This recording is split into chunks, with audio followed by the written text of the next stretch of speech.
Tension crackled in the White House briefing room when President Trump stepped up, skipping formalities to accuse a radical member of Congress of fomenting rebellion and spreading lies about his new voting executive order. Then he named her, Jasmine Crockett. She should be investigated for sedition. Frankly, she belongs behind bars. Reporters froze, cameras snapped. Within minutes the video was viral. In Dallas, Crockett watched in stunned silence as alerts poured in, retweets, texts, frantic calls. Her team had already flagged the executive order's hidden threat, a clause empowering officials to suspend or relocate polling sites during civic disruption or misinformation campaigns, a mechanism primed to disenfranchise Black and Latino voters. Leaked dodgy emails, one directing attorneys to enforce the order at all costs and another labeling her a threat to unity, confirmed her worst fears.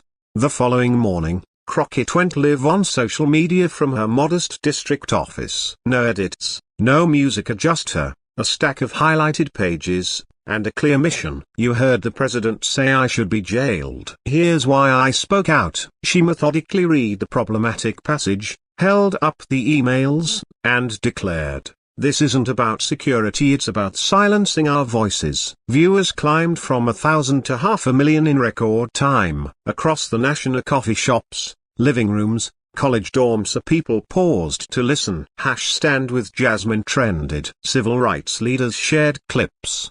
Even Republican governors nervously inquired about enforcement. Inside the West Wing, panic set in. Every advisor debated whether to double down or back away. Conservative outlets ramped up smear campaigns, accusing her of race baiting and staging protests. Death threats forced her office to tighten security. But Crockett stayed focused, returning emails, drafting counter-legislation, and engaging constituents face-to-face. When Senator Hill, a fellow Republican, broke from her party on national television jailing dissenters, un-Americano, other lawmakers followed. Internal dodge leaks surfaced, and a late-night press release admitted procedural lapses and an inquiry into the order's creation. An online petition to suspend the order swelled past 3 million signatures. Rather than capitalizing on the chaos, Crockett convened a bipartisan group of senators. Behind closed doors in the Dirksen building, they drafted the Voter Integrity and Accessibility Framework,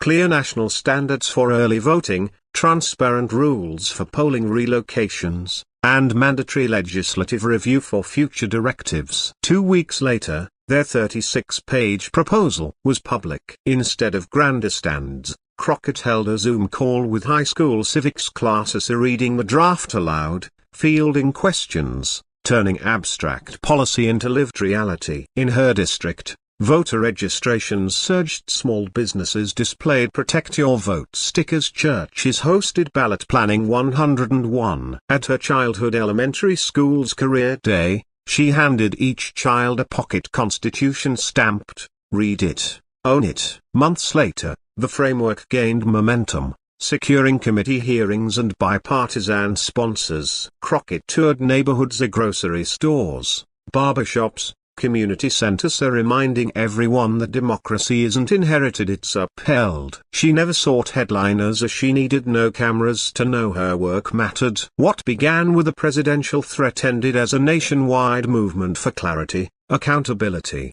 and action. Jasmine Crockett hadn't just defended her seat, she ignited a conversation about power, privilege, and the power of speaking truth. Now, more than ever, her message resonates. Democracy lives where people refuse to be silenced.